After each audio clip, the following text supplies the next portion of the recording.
create ka na. Ako. Well, basically ano lang siya, tungkol sa family. Yung kagustuhan ng isang tao na magkaroon ng isang pamilya. So, yun yung unang, kumbaga, seed ng concept na natin. For Gerald and team, so since you're also a real life couple, meron ba naging challenge while working in this field in terms of your chemistry, dynamics? Yung location po. Kasi, Challenge po yung location. kasi tatawid ka talaga ng sapa. So, yun yung unang challenge. Pag tumaas yung tubig, walang shoot, back up. Kaninong kotse yung gagamitin, yun lang. Wala naman po akong masyadong challenge kasi of course, unang-una, kabisado namin yung Kim dynamics namin. Tapos si Direk RC kasi nakatrabaho na namin ni Kim sa camp sa week pa lang. So, gano'n nakatagal yung relationship with everyone, of course. And rom-com, automatic, masaya. Masaya siya. Yun din po, conjugal. Wow, conjugal. Sana all. Okay, next up from ABS-CBN. Pakinggan natin si Miss Ana Cerezo. Hi! So for Kim and KJ, kahit na matagal na kayo together, kung nag-shoot pa kayo, meron pa rin bang kilig? Kinikilig ka pa rin ba, Kim? So, kinikilig ka pa rin ba? Hello po, good afternoon. Meron pa rin bang kilig? Meron pa rin. Hindi ko alam kung bakit. Pero kinikilig pa rin ako. Pero si Jay kasi ano siya eh, paano ba? Ayusin mo. Dati kasi siyang chick boy talaga. Wow. So wait, parang ganyan din. Hindi ka na That's the issue.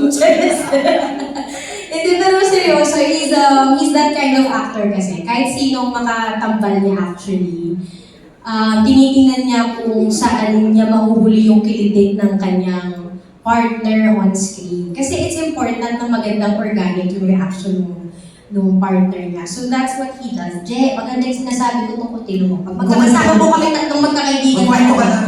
Ayan. Pero ayun nga po, ganun po kasi siya. Meron siyang, he does something kapag nagtatrabaho. And ako, I think I'm just in awe every time naka-eksena ko siya bilang actor sa actor. And at the same time, dagdag na lang din yung kinikilig ako kasi totoo. So, ayun po. Thank you. Ikaw, Je. Ganda na sagot ni Kim eh. Oo nga eh. Tandaan mo, kanina mo mag-suggest. Ganda ng sagot mo, parang tanga. Then, kinikilig pa rin ako syempre. Kasi nare-relive yung moments na kung manbawa bago kayo magkakilala ulit. Yung gano'n. Siyempre. Pero mas halata lang kay Kim. Kasi umiikot yung ulo niya eh, pag kinikilig siya eh. May ganun, ayan, yan, yung mga ganyan niya, yan. Ganyan yung itsura ni Kim pag nung harana si... Oo. Kasi kumanta, may eksena na kumanta kami ni Kyo. Ito, ang ganda ng boses ni Kyo eh. Ang hirap nung kanta eh, naaral namin kay Sir Haji Alejandro kasi yung kanta. Medyo singkopado yung nota. So, kumakanta kami. So, si Kim, kinilig daw. Yung ko si Jack, kinilig pa. Ay, kinilig yun! Kinilig din yan, syempre. Kinilig mo sa Oh, mas madalas kiniligin ng bata eh, no? Hindi, nung harana, kita-kita ko yung kilig mo. Kasi iba yung tingin talaga niya kay Jerry. Eh, yung best ko sila nakasama eh. Pero nung harana talaga, as yung hihid niya, yung kilig na kilig, yung kulang na lang. Wala nga nakatawid, umapaw yung sapa. Okay, maraming salamat po. Moving on to Richard Paglikawan mula sa Lionheart TV. Hello, good afternoon. Yung question ko para kay Kyoso at saka Jaja, kasi parang official launching nyo to as Love Team. Tama ba? Kasi from, Annex, ano yun? Alex po. Hindi, from, From Expression. especially for you pala, sorry. Then, sa series, then ito yung official sa movie nyo. So, kumusta yung dynamics nyo naman dalawa and mag-share naman kayo ng moment nyo together during next scene. Sige po, i-share ko po yung sa Harana din. Yung sa Harana po, grabe po sila kumanta na Kuya Je, and hindi ko po expect na ganun yung magiging, parang real life na naliligaw po si Kyoso sa akin. Kasi, ayun yung parang, ano bang tawag na, ano yung sa dating generation na naliligaw? Mga lumang paano po maligaw yun na lang. So, Harana yun. Harana ba? Oo, Harana. Ayun po, kinikilig po ako para magharana sa Kyoso. And meron pa ko natandaan po yung parang umamin siya sa akin na gusto niya ako. So, parang na-feel ko. Ay! sabi ko. Wala naman po pinagkaiba sa mga pinapakita namin sa social media. And nagiging natural na naman po kami sa movie nga po. Kaya po ng sabi ni Ate Kay, ganun lang po na nagiging organic lang po sa bawat ginagawa po namin sa scene para mas maganda po tingnan. Yun lang po. Ano sa palagay niyo as love team yung yung pwede niyo para mai-compare with Kim Je? Or parang common denominator yung dalawa? Siguro po yung,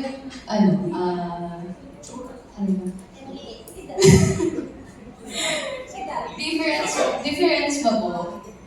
Parang, Siguro po yung kakulitan po, kasi mas makulit po talaga sila Ate Kim. So, sobrang hyper po nila. And minsan po kasi kinakabahan kami din kapag sobrang hyper na. So parang nag-iisip po kami kung ano bang sasabayan ba po natin or hindi. Kasi parang nangangapa pa po kami nung una. Tapos yun, hanggang nahawa po kami. So naging makulit din po kami nila Kyoso po. Ayun po.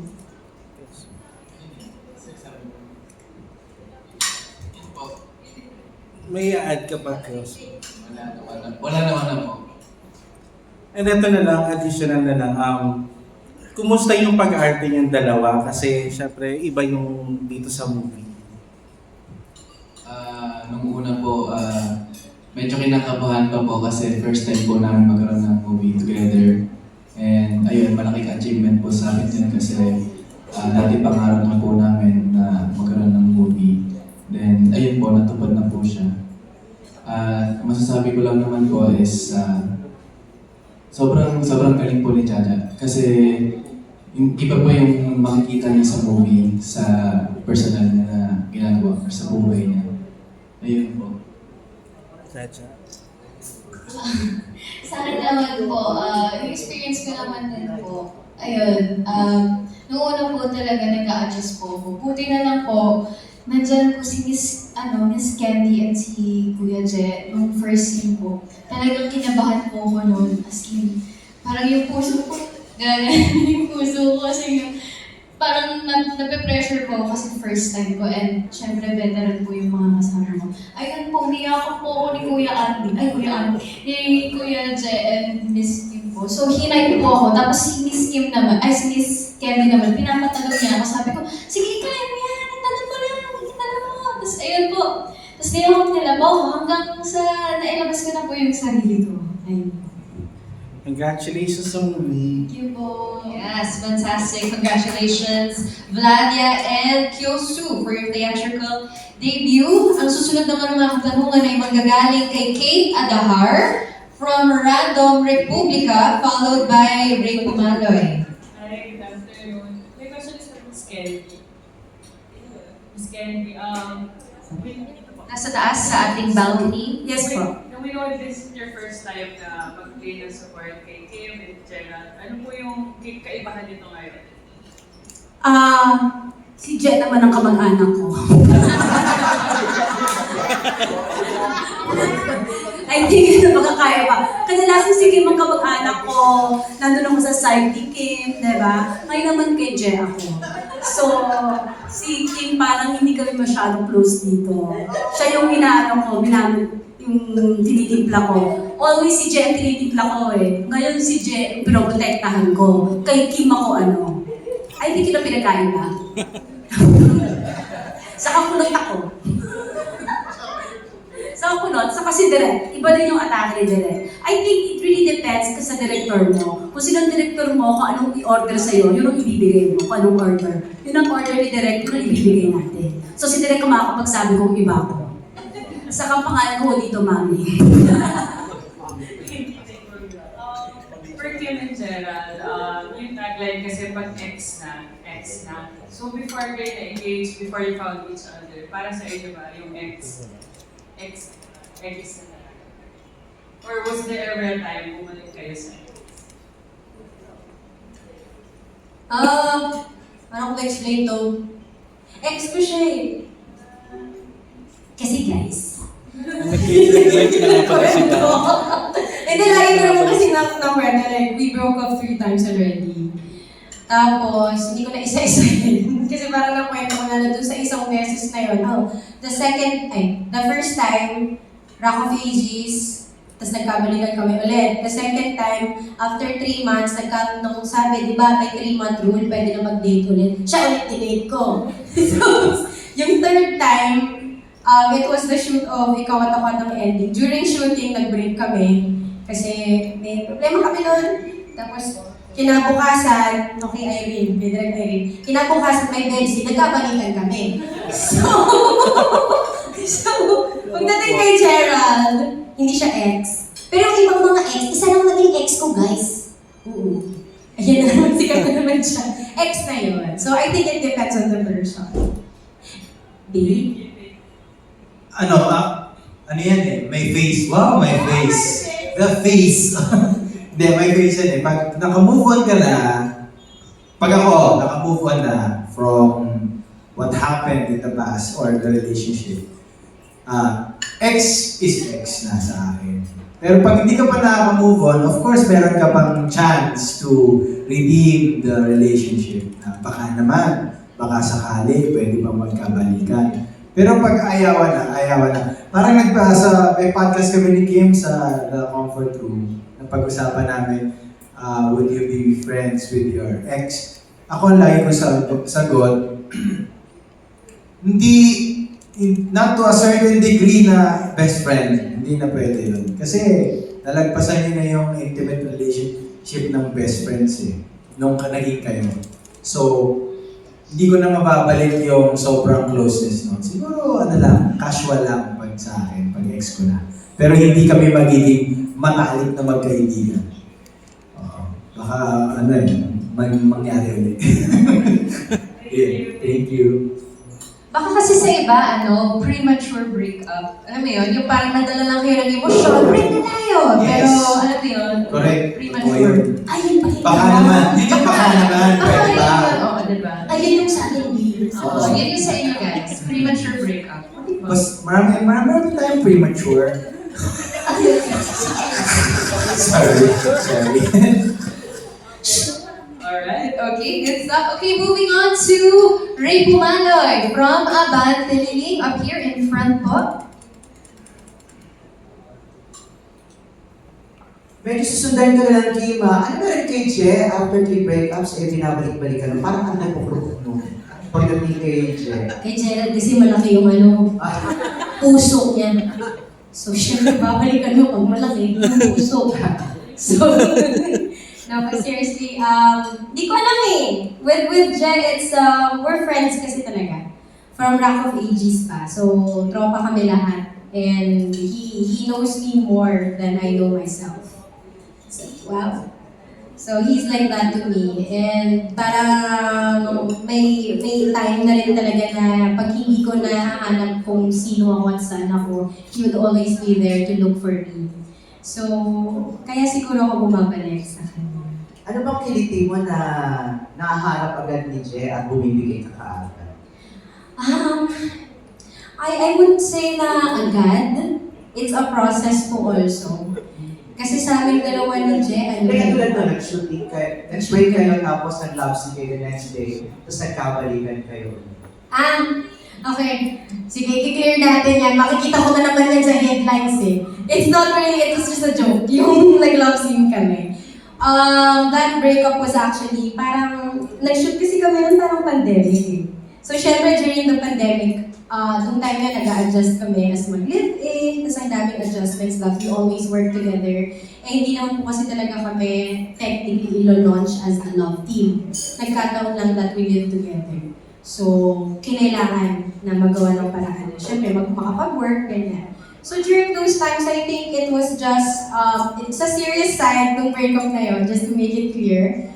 Nag-usap kami, nag-break kami, but at the same time, we realized that it was just, yung mga iniisip namin issues nun, ang liliit compared to kung gaano na kalaki yung samahan namin dalawa. Kaya nagkabalikan kami. Bonus lang po yung bed scene. Sa shooting of crowd. Pero Jay, ano kailangan mo kay Kim at palagi kang bumabalik sa kanya? Kasi meron mga ganun, minsan, mga twice or thrice, ayaw na kasi makapaulit-ulit lang yung problema, yung mga issues, conflicts. Masarap kasi si Kim. Kasama. Oo, yun. Talaga malinaw sa headline mo. Masarap si Kim, kaya binabalikan. Yun, yan ang mga headline. Kim Molina, Oo. Ang tayo eh. Yun, totoo yun, masarap kasama si Kim. Kasi pag meron kang ganon, usually kasi siyempre pag panibagong relasyon na naman, mag-a-adjust ka na naman eh. Hindi ka naman laging kulaway ka agad pag bagong relasyon. So, parang wala na akong time for that. And then also si Kim kasi has become my best friend kasi. Naging best friend ko kasi si Kim. So, yun. Kumbaga dalawang relasyon yung nawala pag nag-iwalay kami. So, ngayon, mapapakasama ko na. Pabonus na lang ng free speech. It seems na kampante kayo sa relasyon, parang wala kayong problema, parang wala kayong pinagdadaanan. Paano ba kayo mag-away na dalawa? Kahit sa social media, access, kahit sa mga travel nyo, nakapalaw ko sa inyong dalawa eh. Thank you. So, thank you. Oo, yan parang, paano ba kayo mag-away? Paano ba nagsisimula yung tampuhan? Ano po kasi, ang setup namin ni Je, we do live together, pero may separate rooms kami.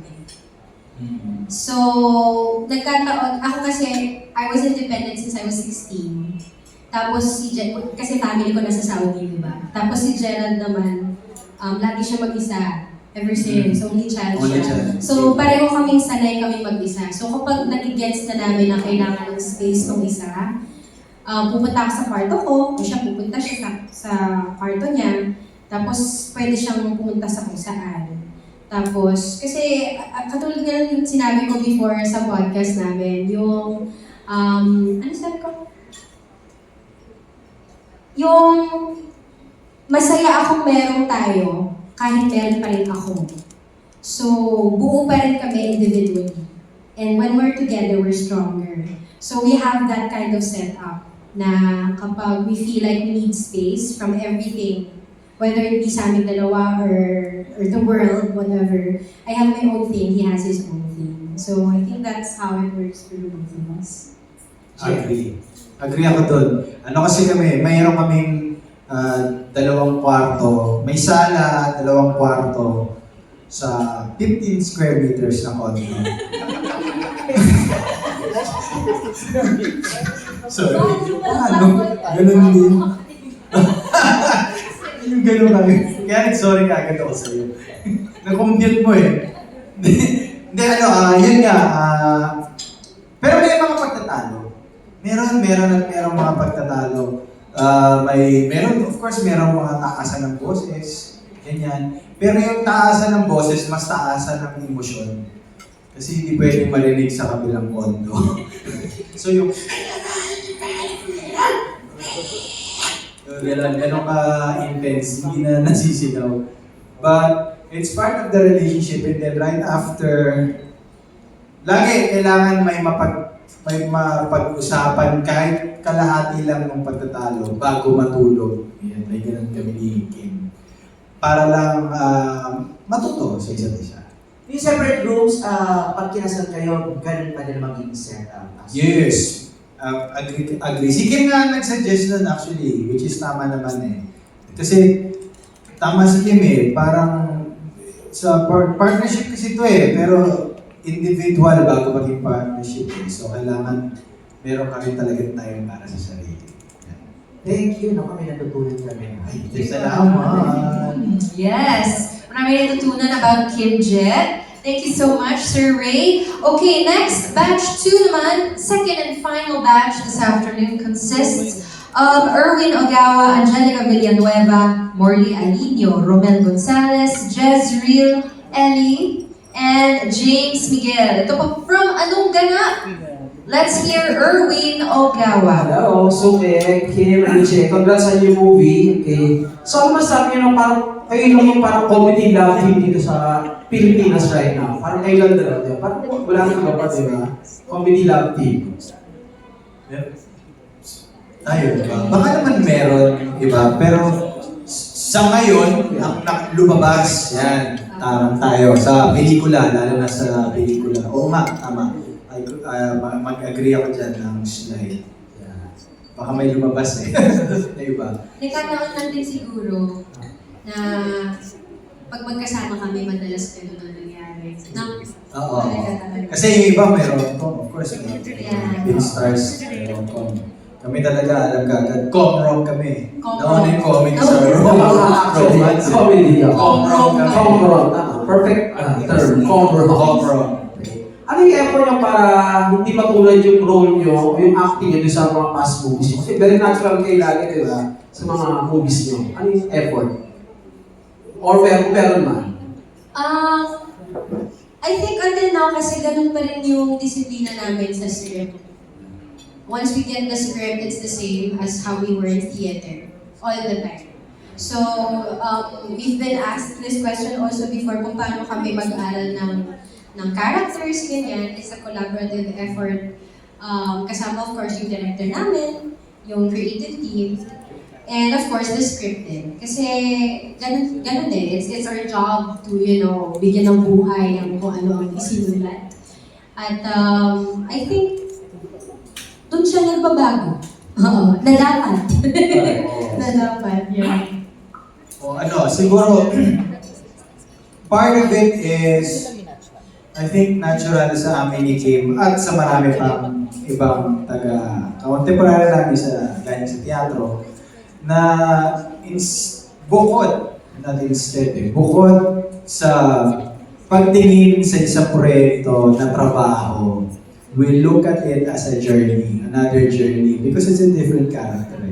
How will this character travel from point A to point B sa buong pelikula? Kasi minsan sa script, bakit malalaman mo, ay may ganun pa yan. Yung parang yung si Kim dito, ay may ganun palang nangyayari sa katawan ng babae. Tapos, of course, si Kim, I bet meron siyang natututunan na truth within her habang tinatahak yung landas ng character na yun na parang, okay, siguro dapat ganito kasi nakita ko, may friend ako ganito. So, yung journey na yun na-enjoy namin instead of we just go on a certain schedule to shoot a movie. Thank you. And last question kay Miss Candy. Miss Candy, nakasama mo na sila since Jowa Ball pa, di ba? Nagbabasa ng libro. Yan. So, Miss Candy, since Jowa Ball, kasama mo na sila. So, may napansin ka bang nabago or na-improve or sa kanila since French Spring kayo, then workmates? So, anong nabago or kung meron man? I think they have matured as actors. Alam na nila kung alam na nila kung kailan sila dapat bumitaw ng patawa talaga at yung mag-shift ng ng seryoso na kailangan lagyan natin ng puso to. I think that they have perfect that with throughout the years. Sila nakikita ko. Tapos, iba rin kasi yung pelikula to sa mga ibang pelikula namin kasi nga iba din yung director namin, di ba? So iba din yung timpla, iba yung atake, iba yung paggawa, kasi iba din yung method ni direct. So nakita ko yung adjustment din ng lahat. Ako rin nag-adjust kasi iba yung so it's a different kind of comrom, in other words. Akala mo nagbabasa ako, nakikinig ako, no? Multitasking, saves Kelly. Yes. Thank you. Good luck sa movie. Thank you. Very good questions. Maraming salamat and high praises din from Miss Candy to Kim J. Maraming salamat po. Sir Erwin, now moving on to the Manila Standard. Pakinggan natin si Angelica Villanueva. Hello po. Congratulations on sa Bounty. And my question ay para na Kyoso and Jaja. Congratulations sa rin sa interview niyo. So, di ba lumabas kayo before sa isang segment?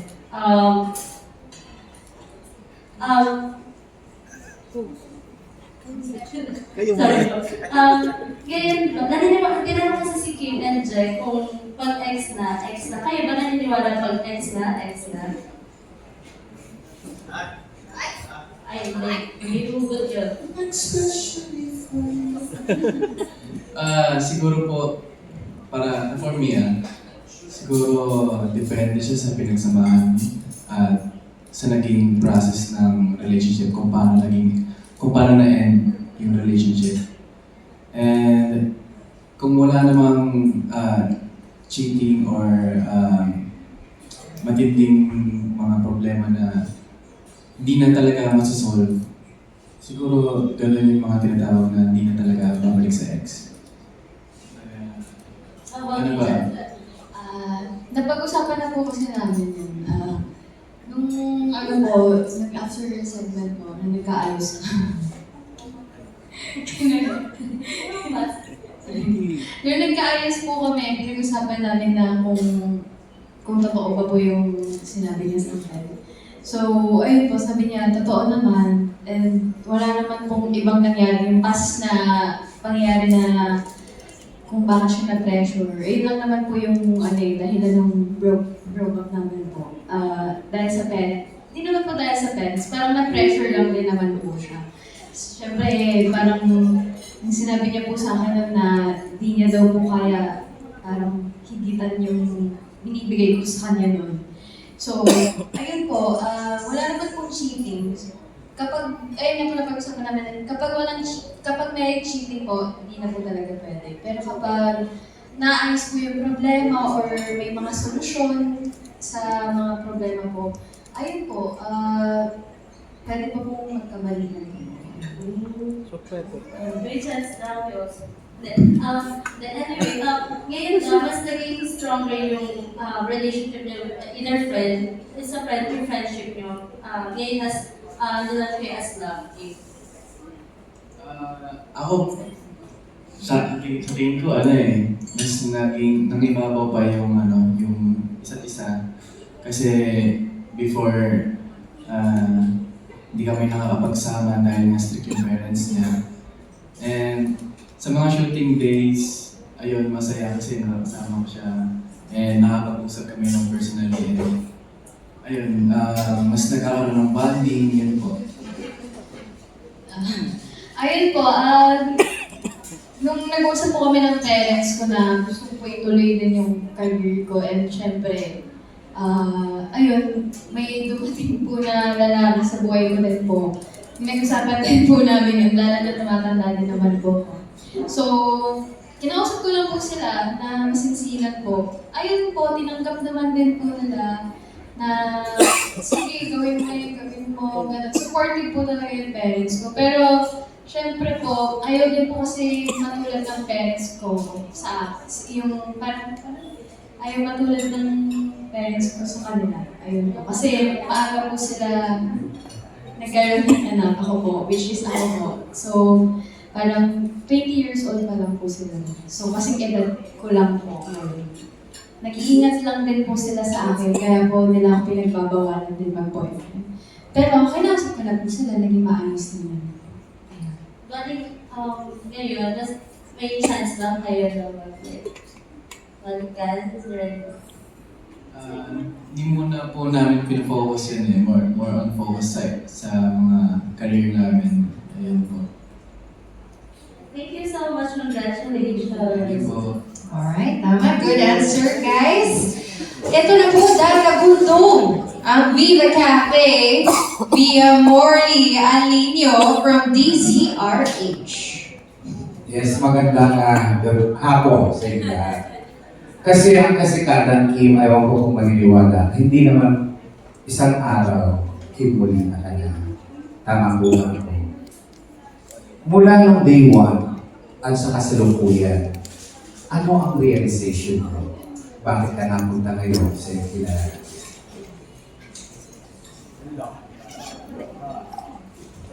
Magandang hapon po at maraming salamat po sa napakagandang tanong. Realization ko, ganun pa rin po kasi. You really never stop learning. Every single day, na kahit nung day 1, I feel like, akala ko po natin, nandiyan na, nakapasok ka na sa pinto. Ayun pa lang yun, nakapasok ka lang sa pinto. But you need to work hard for you to stay there at the same time.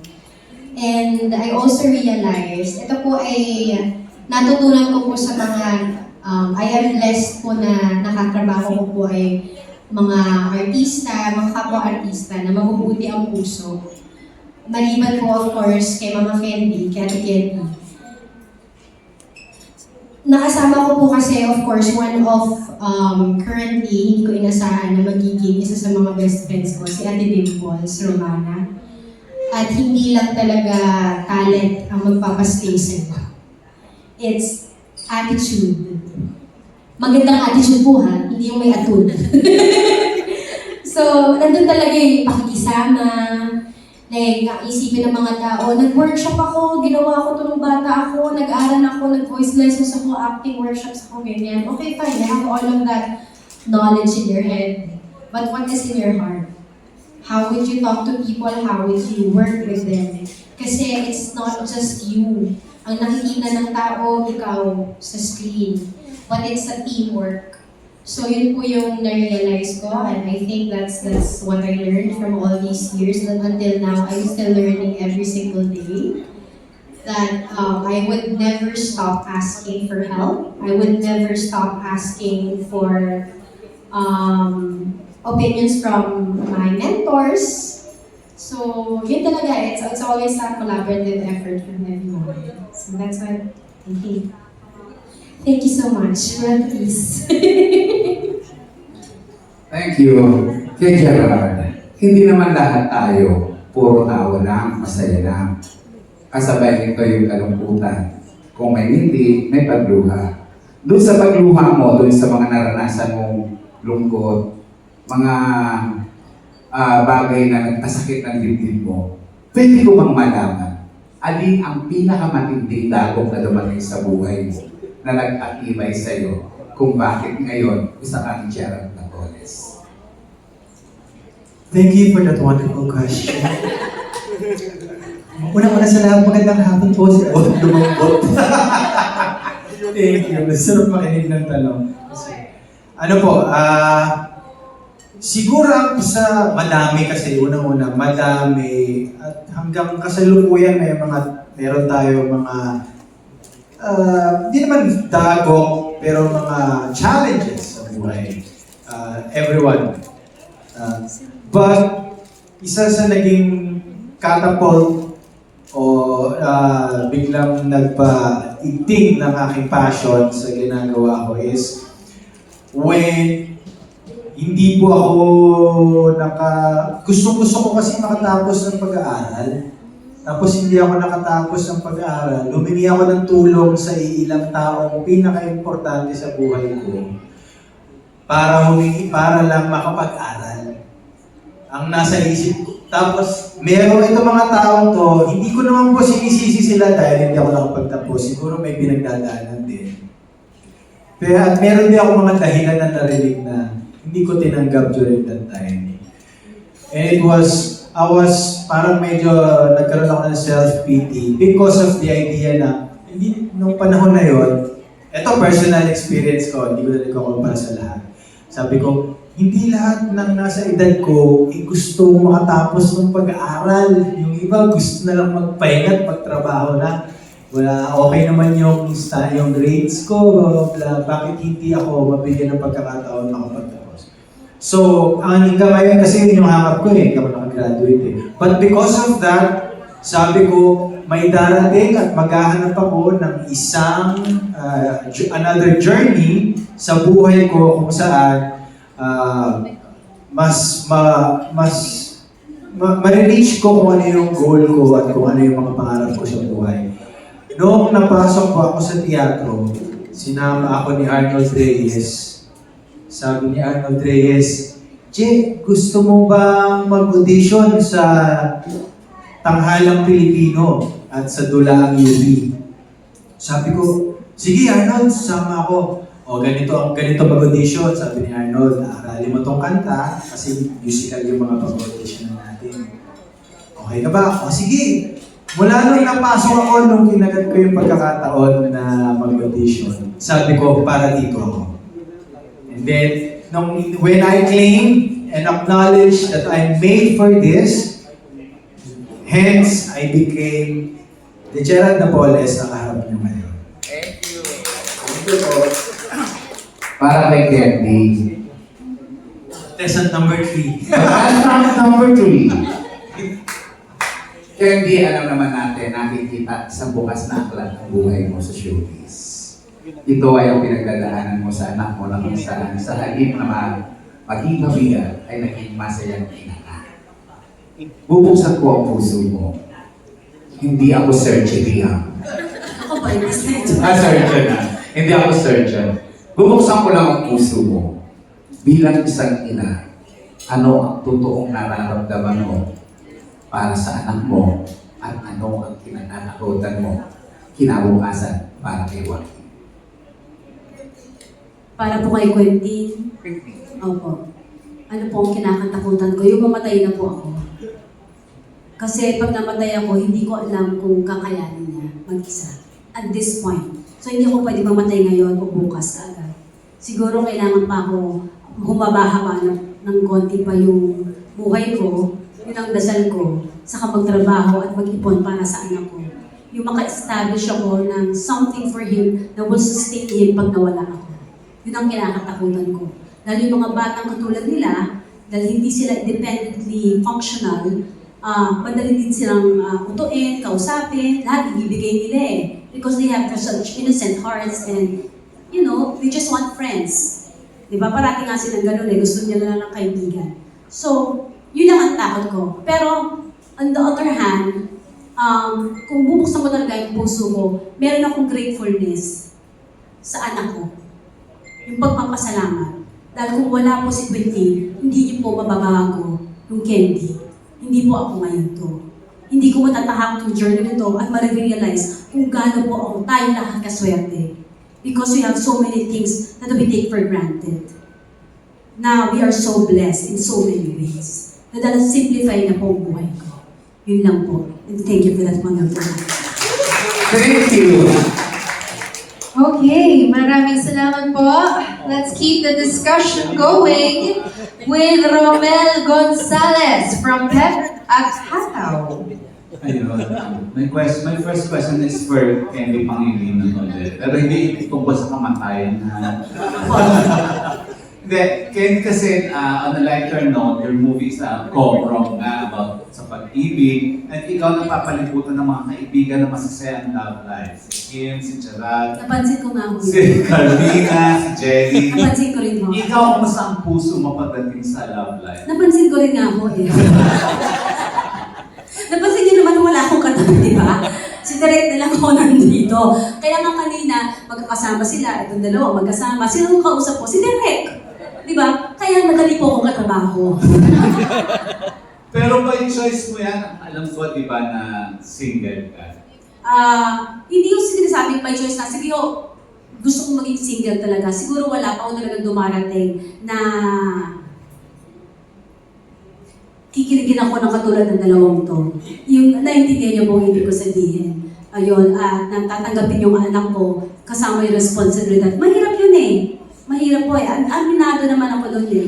Kasi buy one take one po ako eh. Diba? Iba na ngayon pag buy one take one, diba? Buy one take one with responsibility and accountability. Siyempre, iba din yun. So, Bonus na po yun, pinagdadasal na lang po. Pero na-supers ka for sure. Meron ho. Meron ka namang napupusuan sa kanila. Ano yung hinahanap mo? Bukod nga sa sinabi mong mamahalin ng anak mo, ano pa yung hinahanap mo sa isang future partner? Yung aalagaan naman ako, napapagod ko kasi ako eh. Diba? Saka gusto ko sana, yung pwede akong magpahinga. Yun lang talaga, yung pwede akong magpahinga.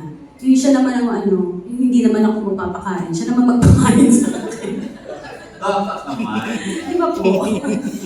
Yung ganun. Hindi ba ako naghahanap ng mayaman na mayaman? Gusto ko lang kung masipag. Thank you, Candy. And the next question para kay Direk. Direk, syempre, sa biglang tingin, masarap na ang dinidirect mo, totoong may relasyon. Pero may challenge din ba pag ang dinidirect mo ay dalawang artista may relasyon sa tunay ng buhay? In that case, hindi naman po ako nahirapan. Siguro sa chemistry-wise, hindi. Pero nung binubuo namin yung kwento, tapos hinahanapan namin ng artista, nung sinabi sa akin na, okay, si Kim at si Jenna yung gaganap, kinabahan naman talaga ako. Because I've seen their works, Pangalawa, para kasi siyang full circle for me. Yun nga, I've worked with both of them from Camp Sawi, hindi pa ako na ni Direk Irene. Tapos sabi ko sa kanila, si Kim nakatrabaho pa with yung isa kong movie with Alex, no? Na support pa siya doon. So para siyang full circle. And then from there, nandito na kasi sila sa point na, meron na din kasi silang brand na ino-offer as a love team. And galing din ako kasi sa mga pelikula na hindi naman com-rom. It's more of rom-dram. Most of my films are rom-dram. So medyo challenge sa akin pareho yung material at syempre makatrabaho sila. So sabi ko, paano kaya? It's a good challenge naman because lahat sila very generous. Sabi ko, kinausap ko lang sa akin sila na ito yung na-envision ko. Ganito ko siya nakikita, ganito yung atake. Tapos kasi hindi ako naniniwala na comedy. Sabi nila, nakakatawa daw ako, pero kasi hindi ako naniniwala na nakakatawa ako. Ganon. So, yung mga staff ko sinasabi, direct pag nagkakalit ka ng tatawa lang talaga kami. Yung ganon. Hindi ako naniniwala na may comedy bone ako. So, with their help, medyo ni-edit ko na, tapos pinanood ko sa oo nga, nakakatawa naman pala talaga ako. So, working with them was a breath of fresh air. And working with this material is a breath of fresh air na, kaya ko pala mag-comedy romance naman. Na syempre may drama pa rin, hindi mawawala, pero majority of the entire film talaga is just about enjoying it and laughing on. Thank you, Direk. And based on your na-comment mo naman ang film. Salamat po. Thank you and congratulations. Thank you so much. Ang next set of questions naman po ay manggagaling sa ating content creator over there on the right side, Jezreel Ellie, who we always see in our events. Thank you, Jez. Congratulations po sa inyo. Looking forward for this movie. Lahat po dito pwedeng sumagot. Ano yung mga natutunan nyo from your past relationship that made you a better partner or a better person today? And sabi ko kasama dito si Derek kasi for sure, Derek, kahit pa paano baka may pinagulutan din talaga kayo yung ataking ginawa nyo dito sa Alexis. Okay, so lahat sasagot, Jez. Sige. Yes, kung meron kayo gusto i-share. Okay, let's start over with the kids. Let's start with the baguettes. Dito, bata po itong mga ito, nakailang jowa na. Wala po baguettes. Yos.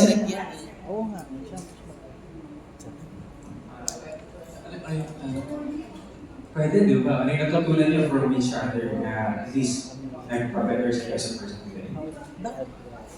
Siguro yung parang self-improvement ang nangyari kasi habang separate kami, may kanya-kanya kaming career, meron kaming mga ginagawa sarili-sarili. And ayun, siguro dun ko nakuha na baguhin yung sarili ko and improve pa yung sarili ko para in the next relationship, ready na ako at kaya ko na ayusin lahat ng mga problema. Vladia? Nung nawala po sa akin si Kyoso, hindi,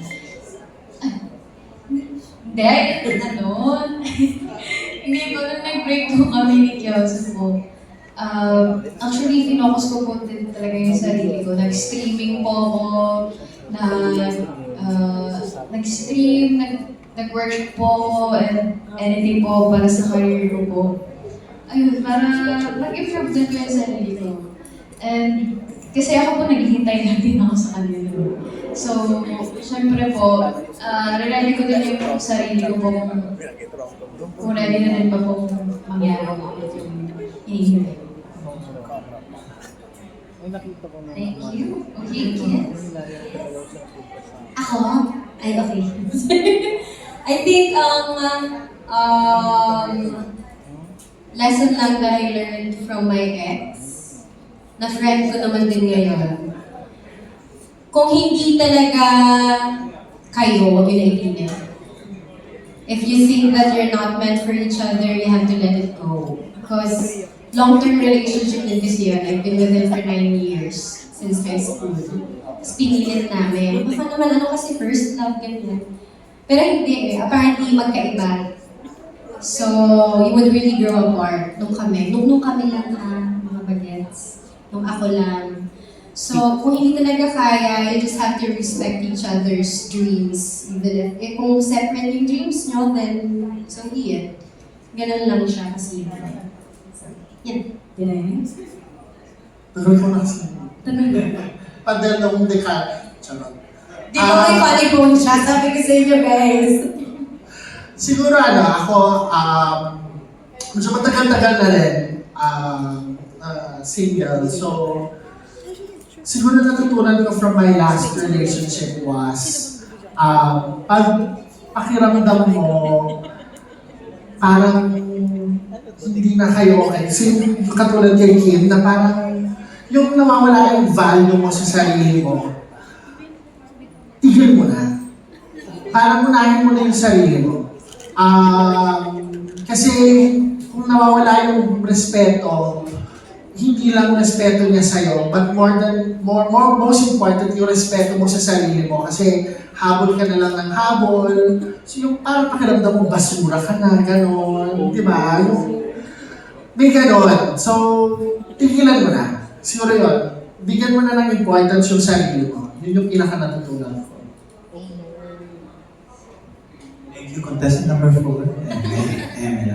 Ako, una ko natutunan ay hindi sagot ang relasyon sa kalungkutan mo. Kung malungkot ka, hindi ka naghahanap ng relasyon para mapasaya ka. Ang relasyon ay naghahanap ka ng tao mababahaginan ng kasiyahan mo. Yun yung kapaligtaran nun. Kasi pag mayroon kang nakarelasyon, automatic ano yan eh, may challenges yan eh. So kung masaya ka, at alam mo kung ano yung gusto mo para sa relasyon, di ba bahagi yung saya mo? Pangalawa, stop painting pictures of a perfect relationship in your mind. Because it will never be perfect. You paint it with your partner, however abstract it is. Then it will become a work of art. Oh.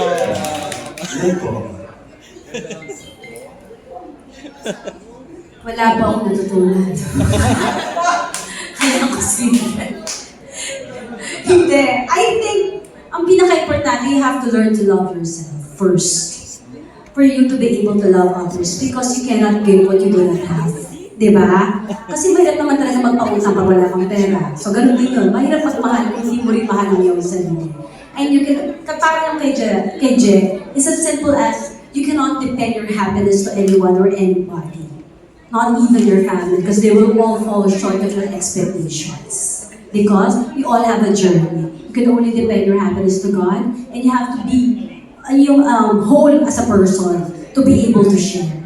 At pag may away, hindi na po isa ang may kasalanan. Kasi mahirap po makipag-away mag-isa. Sigurado po ako doon. Yun lang po. Thank you very much po. And next question ko po,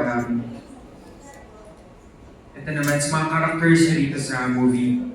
Since we're talking about relationship advices, sa characters nyo dito sa movie, if bibigyan kayo ng chance na mabigyan sila ng relationship advice, ano kaya yun? First, kilala nyo talaga yung mga characters nyo dito.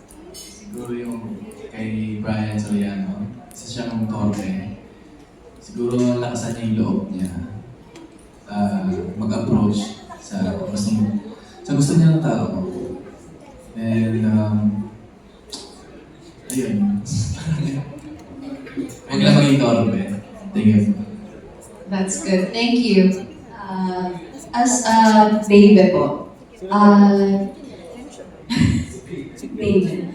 As a baby po, siguro po, huwag kong masyadong protektan yung puso. Kasi sobrang tibay ko po doon and iba po talaga yung character ko doon. Ang love advice ko kay baby, na sana buksan mo naman yung puso mo para pumasok sa buhay mo si Brian. So, syempre, dapat mag-ingat pa rin. Kung talagang pinupursu ka ni Brian, dapat siya na. Kasi mabait si Brian. Ayun lang po, thank you po. Dear Zuri, ang competitive mo, pag magbabiyahe ka, umihi ka sa stopover. Parang may banyo. Ano ba? Mas kumalma ka. Oo, kumalma ka lang. Yun ang masasabi ko. Baka maging spoiler pa yung iba. Ayun po. Ako naman si Direk. Andy. Kay Andy. You have to own the pain. Or you have to remember the pain before forgetting it. So that you can move on. with your life. No? Mami, sayang ang oportunidad, huwag ka nang manghinayang. Kaya ipagpatuloy mo na lang yung pagtulong mo sa kanila para hindi mangyari sa kanila yung nangyari sa'yo.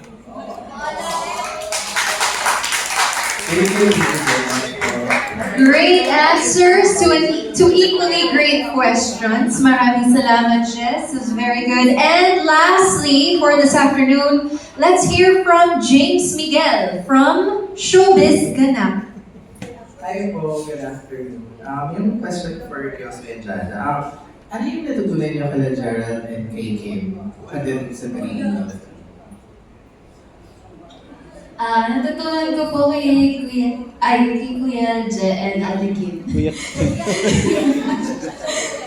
Ano po, yung sa acting po, kasi tinuruan po ko nila mismo dun sa namin, sa area namin, kung saan kami, standby area po. Na yun nga, huwag masyadong kabahan, be yourself lang, and gawin mo lang yung gawin mo. Kung ano ka talaga, kung anong ilabas ko lang po yung sarili ko. And syempre, sa love advice ko, sinasabi nila din na, ayun, lagi kami mag-communicate. Yan na. Same lang din, yung sa communication lang yung kailangan. And dapat maintain nyo yung love sa isa't isa. Ayun, be yourself lang kapag nag-a-acting. Follow up lang, kay Kim naman and kay Gerald. Ano yung advice mo sa mga young love team like si Kyoso and si Jada? Sorry. Paramdam ka nga ulit, please. Sorry, paulit na ako. Ano yung advice mo sa young love team like si Kyoso and Jada? Okay. Ikaw muna. Ikaw muna, ako lagi una eh. Ladies first eh. Hindi, ikaw naman. Maganda naman una ka, kaysa mabitin ka. Age first. Okay, sige. ang advice sa love team, ako, ito ba to? Ang dami na, ako kasi nagsimula ako, sidekick ng mga love team. So, ang dami ko ng love team na nakasamahan hanggang hindi na sila love team. Yun lang yun. So, wala naman ako ni-impose, no? Ang sinasabi ko lang is, para magbase na lang ako dun kay Ate Kenz, na always love yourself kasi magmamanifest yan papunta sa'yo. So, kung pinahalagan mo yung love team mo, if you love yourself, then it will show naman sa kung ano yung gustong mapanood at makita ng inyong audience or ng inyong manonood para sa inyo. And yun naman yung gusto natin sa mga viewers natin, sa mga fans natin. Yung totoo yung kilig at yung saya na nararamdaman nila towards your love team. Tama! Ako po. Ako po ay simple lamang. Ihiwalay ang trabaho sa personal life. Kung kakayanin mo. Kasi kahit kami ni Je ay totoong, ano na ba tayo? Magjowa? Hindi tayo magjowa eh. Mag-fiancé. Gano'n. Mag-fiancé. Hiwalay kasi siya talaga. So, kung ano po kami sa bahay, iniiwan namin. Work is work, so focus on your work. Focus on your job, you focus on your character. Whether pag love team kayo, edi focus ka doon. Huwag niyong ihahalo. Medyo kinakailangan ko rin talagang i-remind ang sarili ko at times kasi although kailangan din naman pag kami ni Jet, tulad din ang sabi ni Ate Kenny, kinikilig pa rin ako. Pag kailangan siya sa eksena, kinikilig talaga. So, ayun, yun lang po. Last question kay Direk po. How will you address po Direk na parang medyo familiar yung plot, lalo na dun sa Amnesia part? Like, paano nung sasabi na ibang-iba po yung annex doon sa... Hirap ang hirap kasi parang hirap magsabi ng original, no? Naniniwala kasi ako ng bawat pelikula is inspired of another film. And lalo na ako na nagsimula sa pelikula as a PA, hanggang sa ang dami ko nang nasamahan ng mga direktor na naka-influensya din sa akin. Siguro dito, it's more of, ang pinagkaiba nito is kung paano ko siya talaga nakikita as me, myself. Paano yung gusto kong comedy, paano yung gusto kong atake nila sa bawat punchline, yung hilig ko siya sa it's an influence of hilig ko sa Filipino rom-com, sa hilig ko sa mga Korean drama, sa kabaklaan ko, yung mga ganon. So, halo-halo siya ng kadaluluhan ko sa buhay. So, I think that's what makes this film different because it's how I delivered it. Na pareho man yung, ako kasi naniniwala na pareho man yung plot, bigyan naman ng pare-parehong plot yung mga director sa Pilipinas. Iba-iba pa rin ang kalalabasan ng bawat isang yan. Dahil iba't-iba pa rin yung atake nila, yung naging experience nila, yung method nila, yung artistic vision nila. So yun. Ayun po. Okay, maraming salamat, James Miguel. Meron lang tayong additional questions sent in from Miss Anna Picol from Abante at Pika Pika. 2 quick questions lang. Okay. So the first question is for Kim Je. May pagkakataon na ba sa relasyon nyo na muntik na kayong maging mag-ex? Okay, wala kasi siya. Kaya di na rin yung sagot nyo kanina. But, yun, that's his first question. Paano o sino ang gumawa ng paraan para ma-un-ex? Okay na lang. Parehas kaming gumawa ng paraan para... Nauna kayo. Nauna ako. Nauna pala ako. Nakalimutan ko na eh. Sorry. Hindi, Hindi, parehas. Hindi kasi tayo eh. Kasi nagtalo or nag-away. Sige, nag-away na kami. Usually, ganun eh. Nag-away kami. Lagi nga kami mayroong deliberation after. Yes. Or evaluation. So dahil sa evaluation, it's a collaborative decision na tara magbalikan na nga tayo. Parang ganun yung nangyayari. So, joint. Joint. Joint project. Joint sugar. Yes. Thank you. And the last question is for everybody. When is love or a relationship worth annexing for? Okay? So, start tayo.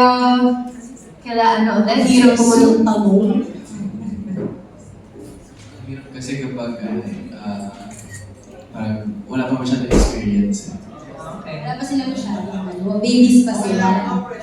Pero para sa akin siguro is kapag umabot na sa point na draining na and hindi na siya nakakaganda sa sarili mo, sa relationship na binubuo niyo, doon na siguro. No, wait. I think the question was parang, when is it worth annexing for? So, babalikan mo siya.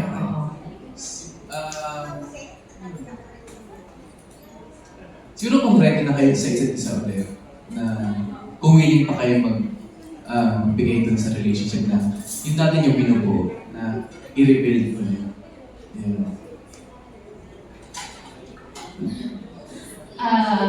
Kapag ano nangyari po kasi, ako tanggap lang po kasi na tanggap. Bali, kung pabalik siya sa akin, tatanggapin ko pa rin po siya kasi love ko yung person and kasi wala din pa akong masyadong experience and hindi naman po ako kaagad napapagod kasi sa nakikita ko po, parents ko kasi sobrang strong talaga nila. Simula nung naging sila po, nakikita ko na kapag nag-aaway sila, inaayos pa rin po nila yung problema kahit pagod na sila, papahinga lang din po sila sa isa't isa. So, syempre po, as a daughter po nila, nakikita ko po na i-hold lang po yung relationship kung sila lang, kung siya lang ba talaga yung mamahalin mo hanggang mabuhay ka po. Thank you. Kim? Iniisip ko rin. Mahirap siyang sagutin. Because it depends on the relationship, I guess. It depends on the... For me, depende kung gaano kalalim. I think that is worth annexing for. But honestly, if bago mo siya naging ex, desidido ka na talaga and you choose yourself 100%, huwag mo nang i-annex. Kasi yun talaga yun. Nag-decide ka para sa sarili mo, mag-decide ka ulit para sa sarili mo, huwag mo nang balikan ang isang tao. Hindi ka naman mamahalin katulad ng pagmamahal mo sa kanya, ganun. Pero in-annex ko si Jen, ano kaya yun? Okay. Depende nga, di ba? Depends, yeah, it really depends eh. Kasi with us naman, it's, pahinga. Totoo din. Totoo yung sabi ni Ate Kenny. Oo. Panoorin mo yung pelikula, guys, malalaman niyo yung sagot. Thank you, Direk. Siguro sa akin, it's more of when you realize na mabuti na yung tao para sa sarili mo. When that person is really good enough for you, nabibigay niya lahat ng, kumbaga nasusuportahan ka niya, nafe-feel mo na yung value mo sa sarili mo. Naniniwala naman kasi ako sa second chances at forgiveness. At, di ba, kasi pag dumating ulit yung point niya na kailangan mo na siyang balikan ulit, doon mo naman kikilalanin mo ulit siya. People change and people grow. At kapag na-realize mo nga na, mabuti na siya para sa akin this time. This time na bibigay na niya yung mga hinahanap ko at pangangailangan ko as a person. Na hindi lang siya material, but most emotional support. Yun. Siguro that's the time na ma-annex siya. Thank you. Jen? Agree. Yun na lang yung sinabi. Agree. Ano ba? Madagdag na lang. Kasi yun talaga yung sinabi ni Kim at saka ni Direk. Dagdag ko na lang na sa proseso ng pagbabalikan, doon na tayo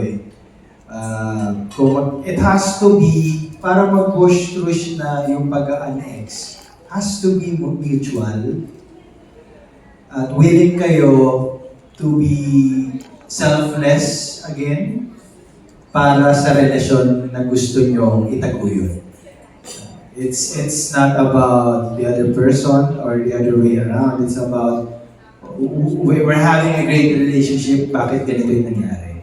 So, if willing kayong maging selfless, ibig sabihin, willing kayong both aminin yung pagkakamali nyo, or kung sino man yung nagkamali, willing kayong instead na magbago, for me is rediscover or ma-remember yung sarili nyo sa loob ng sitwasyon or ng relationship. So yun yung sa akin. Thank you. And lastly, Piken? I think, kagaya sinabi ni Direk, kung nakakabuti siya sa'yo, at kung ikaw rin ay nakakabuti sa kanya. Kasi I think when you go back to that person, you will learn more about yourself. Na ito palang epekto ko. Diba? Ito epekto ko. Ito ang nangyayari. Ito, does it enrich me? Does it enrich that person? Are you both good for each other? Kasi pwedeng talagang hindi lang tugma. Babait naman yung tao, babait ka naman, pero hindi kayo tugma. Pwede yun It can happen. I cannot definitely say that there is a specific reason why you will ex a person or magbalikan kayo. Kasi we don't know what's gonna happen in the future. I know some people na matagal na silang hindi nakita, then in their 60s, 70s, biglang nagbalikan. Diba? So, we don't know. We don't know what's going to happen in the future. Because people change and we change tirelessly. Alright, I do agree. Thank you so much, everybody. That concludes our press conference. Thank you to our friends and our cast and director for opening up. That must have been one of the best discussions I've experienced hosting for. Maraming salamat. But before we say goodbye, let's let our cast